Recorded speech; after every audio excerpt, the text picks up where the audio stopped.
If they saw a Greek soldier come up, they would take out their tops, they would take out their dreidels, and they would spin them and play with them.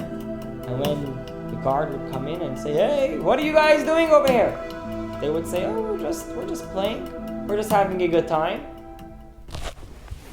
Hello, my dear friends. Welcome to Pensacola Rabbi. I am Rabbi Mendel Danow, and I am a Chabad rabbi here in Pensacola, Florida. And I want to welcome you to my online channel. Over here, we are going to be discussing various topics of basic Judaism. Being a rabbi, I have noticed that there is a lack of high-quality content of understanding the basics of Judaism online. And therefore, I have taken it upon myself to produce some videos on understanding what Judaism is all about. And God willing, we're going to be going through over the next bunch of videos to be able to deep dive into understanding what Judaism is all about and what are the holidays, what are the various mitzvot, what are the various specialties, ethics, teachings that the Torah and Judaism has to offer. So I invite you to subscribe, to join our journey as we learn what the wisdom of the Torah has to teach us and what lessons we can take away from it to our practical day-to-day life. So, welcome and l'chaim, which means to life. We are about to begin the holiday of Chanukah. Now, you might very well be aware of what the holiday of Chanukah is all about, but I just want to go through some of the basics of what this holiday, the story of the holiday, and ultimately what it represents. And this will be for our first episode. The story of Chanukah takes us back over 2,100 years ago to the land of Israel, where the Jewish people were at that point. It was the time of the Second Temple. The Second Temple was standing in Jerusalem, and the Jewish people were living in Israel. But since it was after the destruction of the First Temple, and now we're in a different era, the Jewish people were not under their own sovereignty. Gone were the days of King Solomon when he was in charge he was the king of Israel, and his children and grandchildren, etc., which they were under self-rule. At this point, the Greeks were in charge, the Greek Empire, with the great emperor Antiochus. He was the big Greek general who was overlooking the entire Israel. And the Jewish people were living in Israel, were able to serve God, were able to go to the temple and celebrate their Judaism, but Greek culture and Greek rule started to seep in to their day-to-day life. And in the beginning, the Greeks tried to influence the Jewish people by being kind, by being accepting, and invited them to their parties and tried to get them to learn from their ways. And initially, they were successful. There was the Olympics. There were all these different things that the Greeks had to offer, all these fascinating cultural things that they had come up with, great philosophies, many interesting new points of view that the Jewish people at that point had never heard about. And some of them really got into it. But most of the Jewish people realized, we are Jewish people. We have our culture. We have our religion. And this is not really for us. You can do what you like. But we have our own culture, and we're going to stick to that. Now, after some time, the Greeks saw that their being nice didn't work. So they decided they're going to use an iron fist. They're going to go harsh. And this way, they're going to force the Jewish people to start following what the Greeks thought was the best way of life. And therefore, the most ironic and horrible situation ended up playing out, where the Jewish people are in Israel, and they are going to the temple, but they are not allowed to keep Shabbat. They are not allowed to eat kosher. They are not allowed to circumcise their sons. They are not allowed to study Torah. And these were enacted by the Greeks, and they had guards, policemen going around making sure that no one should be caught doing any of these mitzvahs, of these commandments, of these Jewish rituals. And then they took it a step further. They went, and with their mighty army, they went and they took over the temple. And they took a pig, which a pig is not kosher. And they specifically took a pig because of its unique impurity of it not being kosher, took this and brought it as a sacrifice on the altar. And this was really a poke in the eye to the Jewish people. And it was really heartbreaking. But they were powerless against this mighty empire. And they didn't know what to do. And Jewish people started hiding out in the caves because they wanted to give their children a Jewish education. They wanted to be able to continue practicing Judaism. But they had to do it in hiding, within their own land, in Israel. And they hid out in the caves, and the kids would go and they would study Torah with their teacher, hiding out in the mountains. Until eventually, the guards, the Greeks, they started catching on that the Jewish people are hiding in the mountains around Israel to go and study Torah. So they would go and scout out these groups, and that's where the dreidel was invented. You know about the dreidel. You might have heard about it. But the Jewish people would hide these kids. They would go and they would study with their teacher. But then they would have someone on the lookout. If they saw a Greek soldier come up, they would take out their tops. They would take out their dreidels. And they would spin them and play with them. And when the guard would come in and say, "Hey, what are you guys doing over here?" And he would say, they would say, we're just playing. We're just having a good time. And this is where the concept of a dreidel came and was born. Where they would study in hiding, and then before they were caught, they would take out their games and make as if they are only playing. And this all continued until a very special Jew came around. And his name was Matisyahu. Matisyahu, he had 5 sons. And along with his children, they made a small Jewish army. Very small band. And they recruited whoever wanted to join them. And they started fighting against the Greeks. Now, you have to understand, the Greeks, they were this mighty, big, massive army. They had elephants and arrows and ammunition and you name it. And the Jewish people, they had nothing. But they tried, they ambushed them, they knew their way around Israel very well, and they were able to slowly start overcoming these Greeks. And there were many different battles. But miraculously at the end, they were able to chase the Greeks out of Israel. And it was unbelievable because there were literally so few in comparison to the major and mighty Greek Empire. But God helped them. And they won. And miraculously, they were able to take back the temple. And when they come back to the temple, what do they find? Horror. Absolute horror. They come in, the place is literally vandalized. I don't know if they had graffiti back in those days, but it was really horribly destroyed.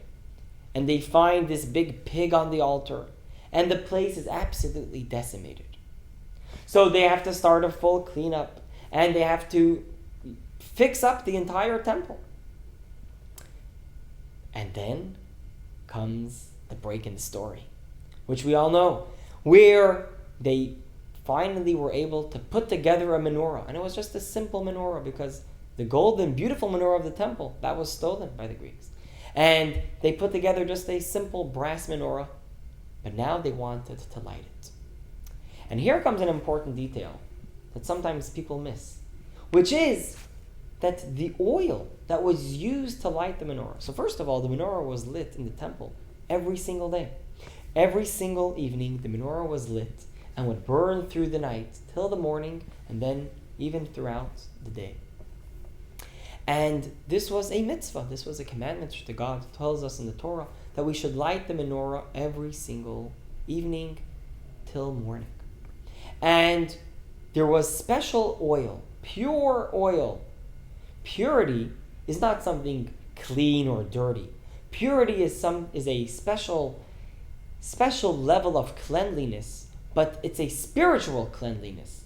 And anyone who had ever been in contact with a dead animal or a dead body of a human being or so on, they were considered impure. They might be clean, they might have taken 20 showers, but it didn't help.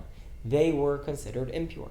So they had, at the olive presses, they had a special line, special making of oil for the temple, which was the purest oil, and only people who were ritually pure were the ones who were working on making this oil.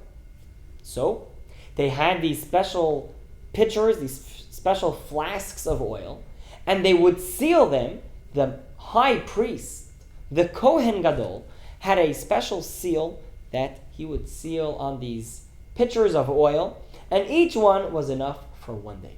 They measured out exactly how much oil is needed for a day, and that's how big these little pitchers were. And they would use each day one of these pitchers to fill up the cups on the menorah, which actually had 7 branches, and the high priest would light the menorah every evening in the temple. Now, when the Greeks came into the temple, they knew that the Jewish people, it was important for them to have pure oil. And they didn't like this. They didn't like the whole idea of spirituality, of spiritual holiness. All of this didn't make any sense to them. But they knew that it was important to the Jewish people. And because of that, they specifically wanted to destroy the pureness of the oil. So what did they do? They went to every single pitcher, flask by flask, and broke the seal on each one of these little pitchers of oil. And they did it specifically in order to make it impure, so that it should not be usable for the menorah. Now, the Jewish people come into the temple, and as we mentioned, everything was destroyed. But they wanted to light the menorah. Finally, after everything is cleared, and now they're able to come and serve God back in their own temple, in the Beit HaMikdash, as it's called in Hebrew. They came and they wanted to serve God, and they wanted to light the menorah. They wanted to light the candles, the light of the menorah, to spread that holiness, that spiritual light that was missing while the temple was taken by the Greeks. But they were looking for the oil, and they saw that every single pitcher was defiled, was broken at its signet ring, where the Kohen Gadol, the high priest, sealed it. That was broken. Now, of course, they technically could have used the oil that has been defiled. There was nothing else. There was no other choice. But the Jewish people, they were determined. They said, no. If we're going to do this, we want to do this right. We want to do this in the best possible way. And they searched and searched and searched to find even one pitcher of oil that still was sealed with the seal of the high priest. And eventually, a miracle happens. And they find one flask, but only one. And remember, each one of these flasks was only enough to light for one day. That's how much oil was inside of these pitchers. But they take it and they pour it into the menorah. and they light the menorah that day. And this was a very, very big happiness. This was very joyous for the Jewish people. They are finally able to come and light the menorah to serve God and fulfill God's commandment of lighting the menorah to spread the light of the menorah. Now, in order to get new oil, they had to travel all the way to the north of Israel. Now, back in the day, to travel to the north of Israel, you can't just take highway number 6, which will take you there within 2 hours. They had to travel either by donkey, maybe by horse and buggy, and they had to get all the way to the north of Israel. And it would take 4 days to do one way of the journey. So to get to the north of Israel, where the olive presses were and where the oil was being made, would take them 4 days to go there, to pick up new oil, and 4 days to come back. So 8 days in total. The Jewish people said, hey, we only have one pitcher. We're going to use it. We're going to light the menorah with what we have. And as we all know, the ending of the story is that God made a miracle. And that oil that was only enough to last for 1 day ended up lasting for 8 days, which was the amount of time to get new oil to come and continue lighting the menorah. And the Jewish people were absolutely surprised. They were in shock that such a miracle was taking place, that the candles continued burning and the oil lasted for so long. And they were so thankful to God. They were so overwhelmed with joy that not only had they won over the Greeks, and not only had they found one pitcher, now they were even able to have the candles to continue to burn every day, miraculously, until the new oil arrived. And because of that, they made this into such a special holiday, the holiday of Chanukah. The holiday of Chanukah is when we come and we celebrate that miracle of the burning oil which lasted for 8 days. And because of that, first of all, it's a holiday when we are joyous. We thank God for the miracles that He did then and for the miracles that He continues doing for us today. And of course, we light the menorah. We have our own menorah that has 8 candles, plus a 9th one, which is the shamash, the one that lights the other candles. But the primary menorah is 8 candles, signifying the 8 days that the oil lasted. And then, of course, we also eat oily foods.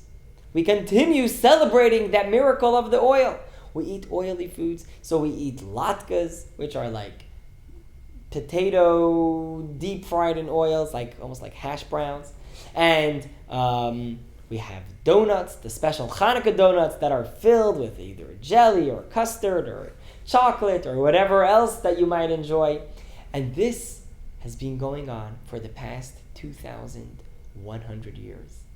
Ever since that miracle of Chanukah, during the time of the Second Temple, the Jewish people have every single year celebrated this very special salvation that God brought to the Jewish people during that time of the Maccabees.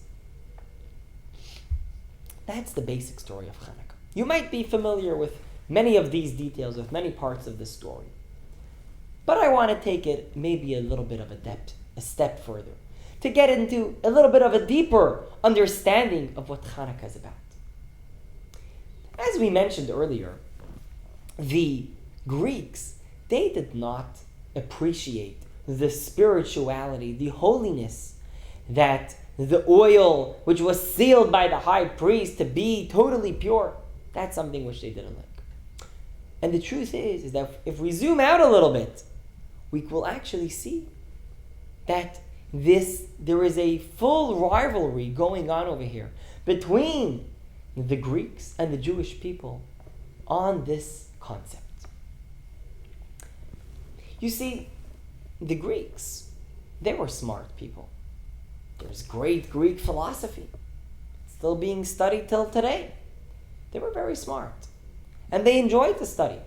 But they said, you're not allowed to study Torah. Why not? I mean, they were into studying. They enjoyed philosophy and being able to dive into an idea, to pull something apart, to understand it to its depth. So why did they forbid to study Torah? Or why did they forbid Shabbat or circumcision out of all things? So there is a beautiful explanation which is brought in Hasidic texts, where it explains that the Greeks, they couldn't stand spirituality. They appreciated wisdom. They appreciated deep knowledge, philosophy. And on their part, they would be ready to let the Jews to study Torah, as long as they don't look at it as something holy, as something which is coming from God. As a topic in college, absolutely, with pleasure. Go study the Torah. Go study it as another topic. You can study science. You can study philosophy. You can study medicine. You can study astronomy. You can study Torah. But to differentiate the Torah and say that this is not just any other wisdom, this is God-given. This is the wisdom that God has imparted to us and given to us on Mount Sinai. This is the wisdom of God that when we study the Torah, we are connecting ourselves to God. That's something which they could not stand. They didn't want the Jewish people to be studying Torah in such a way. And they forbade the studying of Torah if it had any iota of holiness. And that's why also circumcision. Circumcision, the idea of circumcision is a covenant between us and God. 8 days old, a little baby was just born. What does the baby understand? What does the baby grasp of what's going on over here? But that's the whole idea. Circumcision is specifically at 8 days old. Before we come to the realm of understanding, of knowledge, of understanding it from our perspective, before our brain develops, God says, I want to have a relationship with you which is above the level of understanding, which is above the level of nature and of philosophy that can be understood on a natural way. I want this to be something supernatural, something above nature. And that covenant, 8 days old, is within the child's body. It's a stamp of their relationship, their connection to God. And that's Shabbat as well. Shabbat is also one of those covenants. It's a sign between us and God. God worked 6 days creating the world, and on the 7th day he rested. So too also we. We work 6 days, and on the 7th day is a day of holiness. That's it. It's a day of holiness. And the Greeks could not tolerate anything that had a relationship with holiness. And that's why when they went into the temple, they broke the seals to make it impure, so that it should not have the purity. So, when we are celebrating Chanukah today, almost 2,200 years later, here we're in Pensacola, Florida, or wherever you might be watching this from across the world, we are in a time when spiritually it's dark outside, where there is a lot of evil, there is a lot of negativity. The powers of negativity are very strong. So, when is the mitzvah to light our menorah? We don't do it during the day, when there is anyways light outside. We do it at night. We specifically light the menorah, as the Talmud tells us, that we should do it at night, in the time that the last footsteps of people outside are ending. It's the time when any of the goodness that is there is dissipating. And now it's a time darkness shows on the opposite of positivity, the opposite of good. And we put our menorah specifically by a window or by the door in order to light up the outside world. And this is what Chanukah is all about. It's the holiday of lights. It's to take that godly, spiritual light and light up the darkness of the night, the darkness of exile that's around us in the world. And therefore, when it comes to Chanukah, we have the idea of oil, Because oil shows on the deepest secrets, right? Just like a olive, the way to get the oil out of it, you have to squeeze the olive really, really strongly. And that's how the oil comes out. So it shows on something which is deeply hidden within the olive. So too also when we talk about within the Torah, within Judaism, there is the regular Torah, which is the more revealed part, like Jewish law, the Talmud, the Mishnah, the 5 books of Moses. That's the more revealed part of the Torah. Then there is the hidden part of the Torah, which is, so to speak, the spiritual part of the Torah. And that is the study of Hasidism, which a lot of the ideas that we have been discussing over here are coming from Hasidism. Hasidism is the deeper meaning. It's the inner story.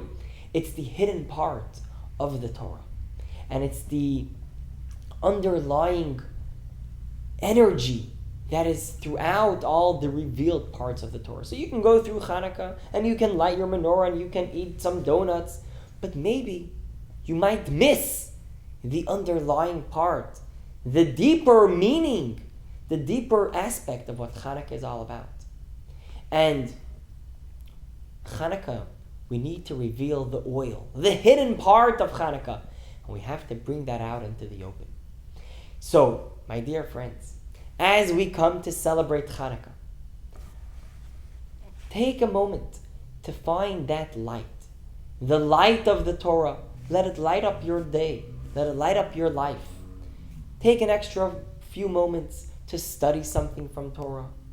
Take the Chanukah lights that we're going to be lighting and make sure that they can make the darkness disappear. Because if you want to fight against darkness, if you want to banish it, you can take a broom and you can try to hit it. It's not going to go away. How do you make darkness disappear? That is by lighting a match. By lighting light, that is how we make darkness disappear. Just by lighting the light, automatically, lots of darkness will disappear. So this Chanukah, may we merit that we should have the light of the menorah should dissipate lots and lots of the darkness of the world around us. And we should merit that we should have the eternal light, the light of holiness, the light of God that should be revealed throughout the entire world. That's going to be when Mashiach comes. When Mashiach will come, that's when the whole world is going to be filled with the knowledge of God. And even our physical eyes and our physical senses will be able to appreciate holiness and to appreciate godliness. So, that, my friends, is the ending of our first episode on our talk show of studying Torah.